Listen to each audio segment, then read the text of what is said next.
The challenge when you are making any action film is normally hiding the fact that your actor is not actually doing the stunt and that a stuntman is performing it for them. Uh, the opposite is true for Mission Impossible. We have an actor who does his own stunts, and we're constantly trying to develop technologies to show him doing it. And with speed flying, this was an extremely difficult challenge. How do you get a camera close enough to Tom to show that he's actually operating the speed wing, and at the same time, how are you far enough back from Tom that you see that this isn't being done with wires, this isn't some sort of a trick. And so we had to develop a gimbal system that another camera operator would be flying along with Tom while wearing. And so you had cameras hanging off of both sides that were then being operated by a camera operator who was following in a helicopter. All of this equipment did not exist. It all had to be designed and purpose built for the sequence. Very early on, I told Tom that I wanted this next installment of Mission to have a sense of adventure. I wanted to make a bigger film, a more global film, uh, and part of that was making a more romantic film. And nothing felt as romantic to me as a train, as particularly the Orient Express. Um, and that, of course, when it collides with Mission Impossible, turns into an action sequence on a train, and it probably isn't going to end well for the train itself. Mission had done a train sequence before, all the way back in the first Mission Impossible. Uh, and a lot of that had been done on a stage. We wanted to do one that was practical. We wanted to build upon what was learned on that sequence and apply all of that knowledge to something practical and real. And that meant building a train where Esai Morales, who plays our villain, and Tom could be fighting on the roof of that train, and also how to wreck the train, how to wreck the locomotive, and in so doing, how do you keep that as a sequence? Once the train wreck happens, the sequence is over. How do we go beyond that? How do you have a train wreck happen so that you can stretch the event out? It's not one simple cataclysm, but many. That uh, that ambition uh, evolved into what is now the train wreck in our film, and it quite literally is a train wreck happening in slow motion. It was an extremely challenging sequence, not just to execute, but also to design. It was working out the physics of what that would be, and then how to design all the different train cars and how to design all the equipment to shoot these stunts that we were creating. And we did not limit ourselves in the least based on whether or not something could physically be achieved. If we ran into an obstacle, we had to figure out how to overcome it. We didn't just allow ourselves to toss things out, and we created something that was quite challenging, quite challenging. The thing I love most about working with Tom is he pushes you at all times to do your absolute best. You find yourself doing things you could never have imagined possible, uh, sometimes even the week before. I never set out to be a director. I certainly never set out to be an action director. I never, ever set out to be directing a film on this scale. And we're now at the point where you don't even have time to think about the scale of what it is you're doing. You're simply doing everything you can to finish the story you've set out to do. With Tom, there are no limits. He there and no limitations. He wants you to push him as much as he is pushing everyone else around him to do their best.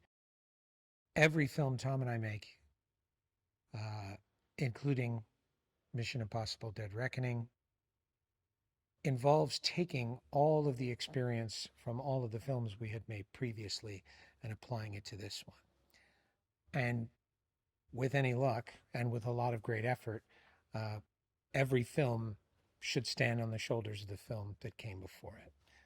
We often like to say we're not competing with anybody but ourselves. We're looking at the last film and figuring how can we outdo that. The secret ingredient to that is not trying to make a bigger, more spectacular film. It's trying to make a film that honors the films that came before it. You ideally just want to make a movie that belongs in the list with all of those other movies. And because we have acquired so much knowledge in the development of these sequences, many of which had never been done in quite that way, um, we feel a little more confident and a little more adventurous each time in terms of how far we can push ourselves, how far we can take it. Tom and I are most interested in you having the most immersive emotional experience possible. We want you to be as connected to the main character of the story as possible. And the more we do that practically, the more real and the more immersive that feels. There is something tactile, there is something unpredictable. We could not have predicted what the train looked like going off a cliff as realistically as it was depicted. For example, when that train launched off the cliff with cameras attached to the train, the rotation of the wheels created this strange sense of behavior in the cameras. Had we done it CGI, we never would have made that discovery. When we when we were on the gimbal and the train was bending in the way that it did, with all of the furniture behaving the way that it did, and there was grease on the floor. The actors are involved in something that is so unpredictable and so chaotic. There's an energy that you couldn't get from that had you just created it with CGI. The problem with CGI, and it's extremely useful in a lot of different ways, you get exactly what you want. And what we've learned from practical action, we very often don't get what we want. We get what mission gives us. We get what fate and circumstance and unpredictable physics give us. That gives you something real and chaotic and completely grounded that you couldn't get any other way. We lean into the chaos. The beauty of going and shooting in all of these different locations, we want to take the audience to places they might not otherwise be able to go. We want to transport you to another country and celebrate another culture, and hopefully inspire you to go there. We're very fortunate in that the places that we go are excited to have Mission Impossible come and show off their city, and we were not disappointed this time. We had a really warm welcome everywhere we went, and I think people were just very excited to see the world coming back to life. What I love most about Mission Impossible: Dead Reckoning Part One is that every single actor in the story has their moment. Uh, they all have a chance to showcase their extraordinary talent. They all have their moment to be at the center of the story. And this cast really delivered on a level that is so extraordinary. They all leaned into the process. They were all inventive. They all gave themselves over to the unexpected. And as a result, they each deliver something truly unexpected.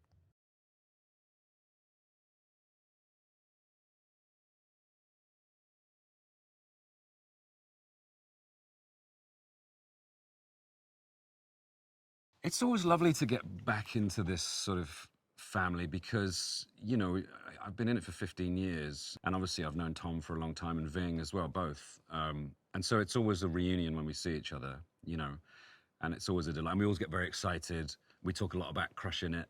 You know, we do a lot of fist bumping and giggling and it's lovely. And but then also to welcome in new people. And we were straight off into locations. So we were in Norway and Italy. And that time we were all spent in a hotel together. And because of COVID protocols, we all had to kind of eat in a dining room. So we spent so much time together. So we all bonded very quickly. So the new family expanded at quite a alarming rate. If the audience see Tom actually doing something, it's so much more effective than, you know, using VFX. I think you can make anyone do anything these days. You see these big super creatures having fights with each other and punching each other all over the sky, and you're just like, meh. if you see someone actually doing it, and you know that they're doing it, there's an added degree of tension there. There's a frisson that you have of like, oh my God, they did that. So when people watch Tom go off that cliff, they won't only be thinking about Ethan, on his mission, they'll be thinking, that's actually Tom. And that adds something to the experience of watching the movie because there's genuine jeopardy. McHugh just has a really great understanding of the source material, and he would be the first to kind of admit that he has grown as a director since Rogue Nation, and he just really understands what this is. He knows how to tell stories. He's an expert at that. Him and Tom collaborate beautifully. They have a great understanding of each other, and they really respect each other, and it's great to see them sort of work together.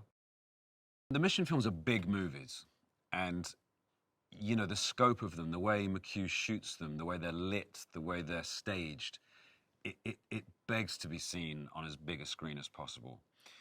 Not only that, the experience of watching a film like this with a whole group of people and sharing the emotion of it, it's a huge part of how much you enjoy the film, I think. You can watch a film on your own and love it, but there is something that you get from watching a film with a whole group of people.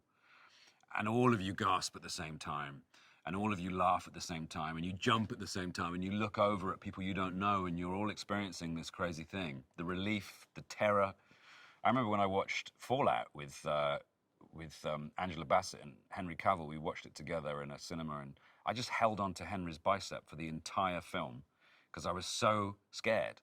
It's the people. It's the community of cinema.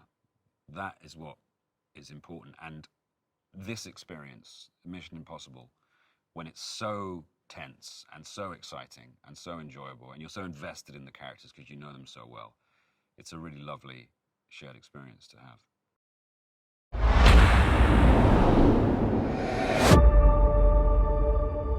We had been exploring for this next installment of Mission. We wanted to make a bigger film, a more global film. Etihad and Abu Dhabi Airport provided us with this airport. It gave us the opportunity to shoot a sequence in the way one had never been done.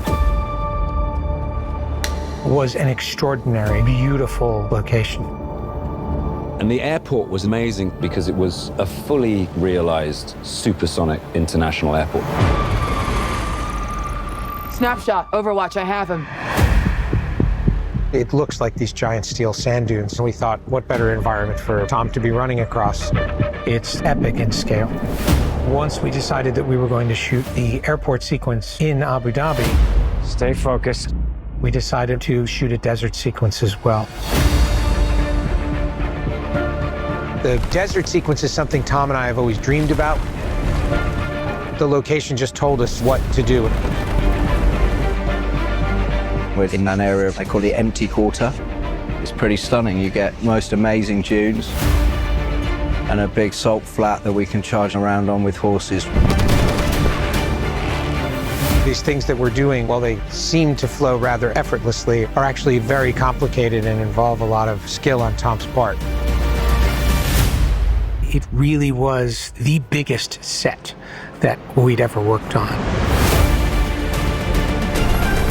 Really what motivates us more than the action is the beauty of the locations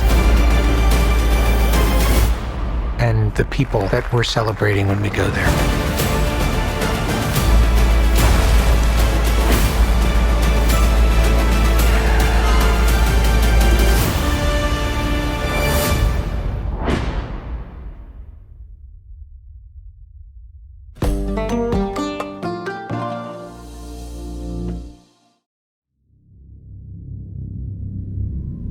This is far and away the most dangerous thing we've ever attempted.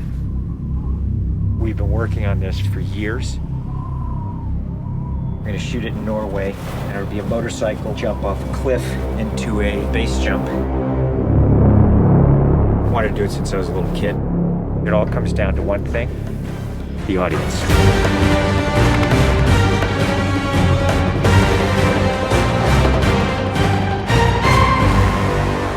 There's a lot going into this stunt. So Tom put together this master plan to coordinate all of these experts in each of the particular disciplines involved to make this whole thing happen. John and I are jumping out of the helicopter. He's going to chase me. That's what we say to each other. Don't be careful, be confident. Be confident. A year of base training, advanced skydive training, a lot of canopy skills, a lot of tracking. Tom Cruise, he's an amazing individual. You tell him something and he just locks it in. His sense of spatial awareness, he's the most aware person I've ever met. Lots of practice on stability and free fall. Tracking with John and Miles in the air, doing lots of different positioning like they're a two-man team in the air, coming on top of each other, below each other, backtracking, front tracking. You know, we've drilled and drilled and drilled. When you do a lot of jumps back to back, the canopy control skills improve a lot. We have 3 open canopies, which is a good thing. The training's gone really well. It's progressive massively. Hey, McHugh. How are you? Great day, man. This is the next part of training right here, motocross. Let's do it. So we built a motocross track. Getting competent in the motocross, so he's comfortably jumping 70, 80-foot tabletops. Great time in the air, great positioning on the bike, landing well. I have to get so good at this that there's just no way that I miss my marks. That's good. Come a little closer to me. Coming up with the stunt is only one of the technical challenges. The other is putting a camera in a place that you can see where Tom is doing it. Finding the right lens, the right platform, the right medium.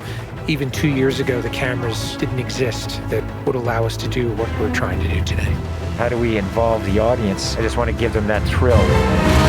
That means the camera has to be in front of Tom and as close to him as possible. Feels like you're going over the camera. Yes, very cool. You train and drill every little aspect over and over and over and over again. They were doing 30 jumps a day. Getting to a point where he was just a machine. I mean, over 500 skydives. That's what we do. Over 13,000 motocross jumps. Oh, it's going to be fun. Oh, it's great. We replicated this ramp in England at a quarry. We filled the quarry with cardboard boxes, which were there to catch the motorcycle. And the reason why we did that is so that Tom could simulate the jump. How fast should I go off? What distance do I travel? We built models of different ramps at different angles to calculate what Tom's trajectory would be. We have to be able to consistently predict where Tom is going to be in 3-dimensional space. We're going to have a GPS chip on me. And that recorded every single one of Tom's jumps, along with his ground speed, whether there was a headwind, whether there was a crosswind. And by doing this multiple times, we were able to get a consistent set of data. So that each take we can see what height I am, so this way we can set drones and cameras in places where I can go right into close-up. Rule 1, don't hit me with the drone. Because if we do it all, we don't capture it right, what's the point? Let's do it, guys. Ready? Yep. Always wear my earplugs so I don't hear myself scream. We are ready. The key is me hitting certain speeds and being consistent with that. There's no speedometer, so I do it by sound and feel of the bike.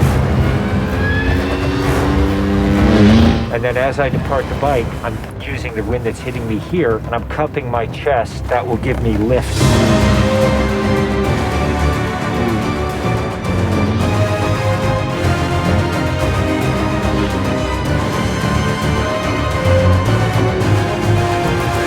Thank you all very much for your help, guys.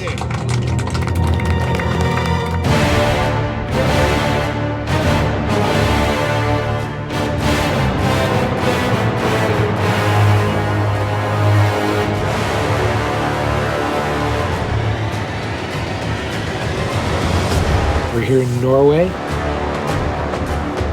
We've been constructing this ramp over a number of months. Everything here has to be brought in by helicopter. Engineers and technicians, it's incredible what they've done. This is masterful. Today is day 1 of principal photography, and we are starting in classic mission form with the biggest stunt in the film. What we're doing here is I'm just doing jumps just to warm up the body. Just do it just to get my tracking going and make sure everything's working all right. Try not to smile. Basically, when he gets down and puts a parachute on and goes and does the bike jump, he'll actually know the weather conditions in this area, in the valley, and on the ground. and then he has to safely deploy a parachute. Now he's in a rock bowl with walls all around him, and he's got to fly out of it.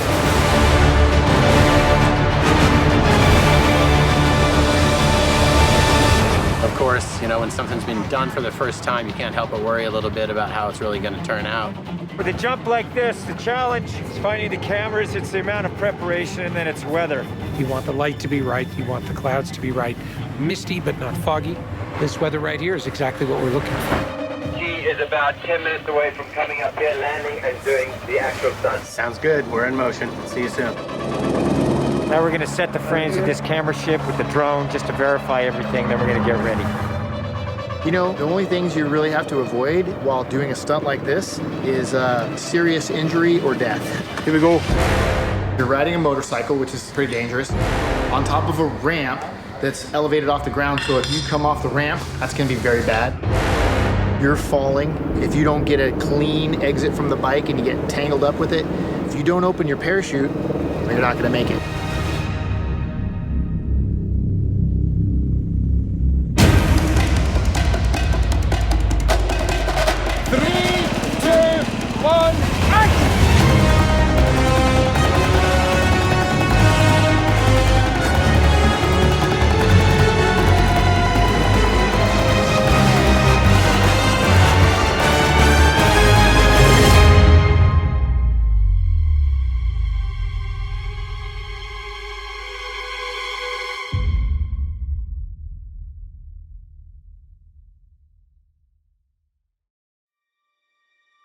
I saw a canopy. To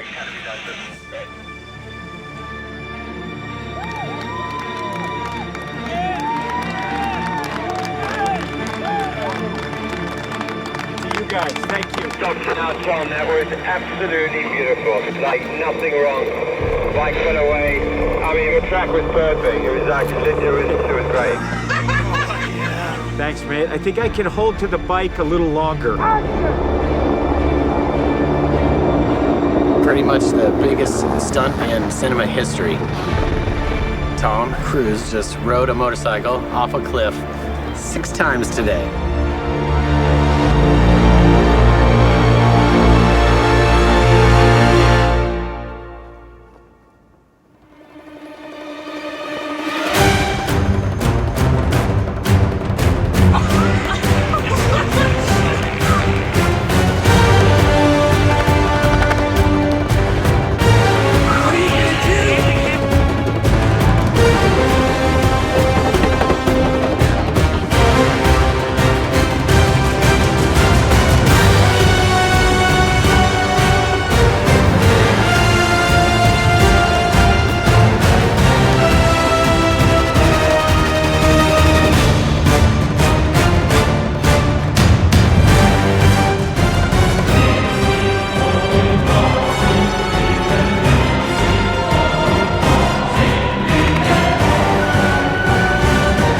This is far and away the most dangerous thing we've ever attempted. The only thing that scares me more is what we have planned for Mission 8.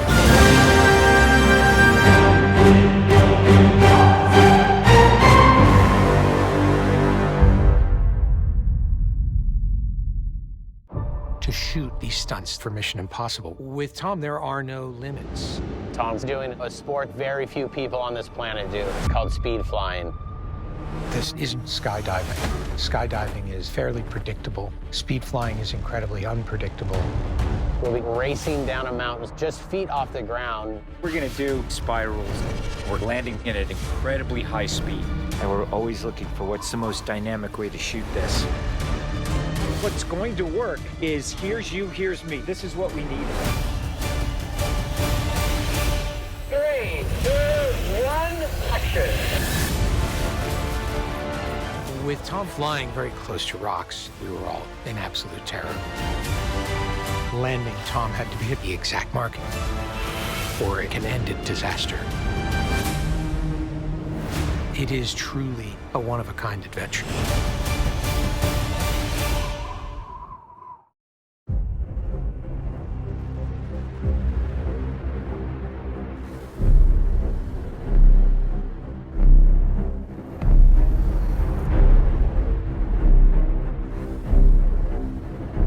I giorni in cui combattevi per il cosiddetto bene superiore sono finiti.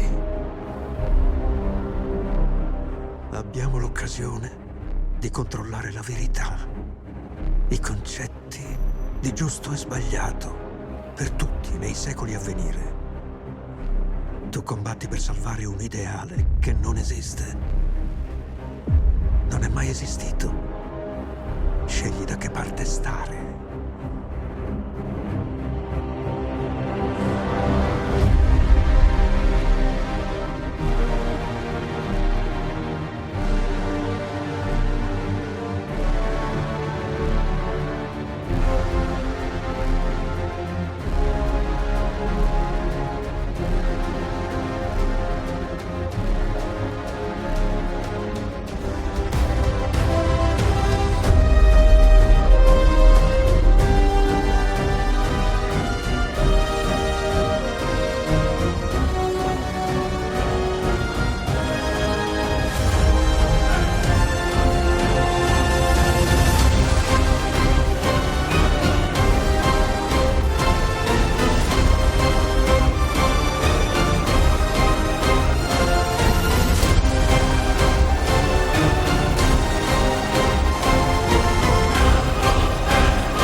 La nostra vita è la somma delle nostre decisioni. E non possiamo sfuggire al passato. Ethan, questa tua missione ti costerà molto cara.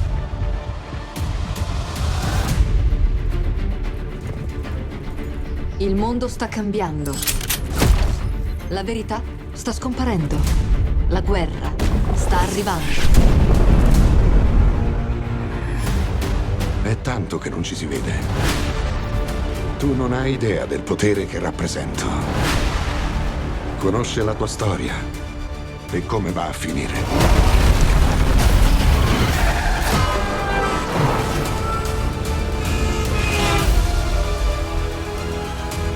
Ascoltami. Il mondo ti dà la caccia. Il suo destino è scritto. Scriviamo anche il tuo? Se dovesse capitargli qualcosa, arriverei ovunque pur di ucciderti. Questo è scritto.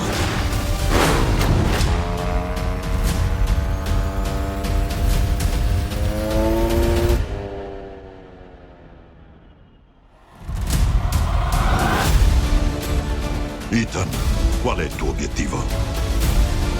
Il tuo ultimo obiettivo?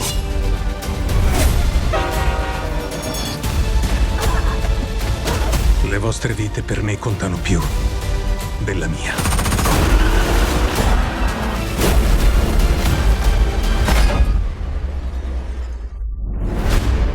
Nessuno di noi può contare più di questa missione. Io non l'accetto.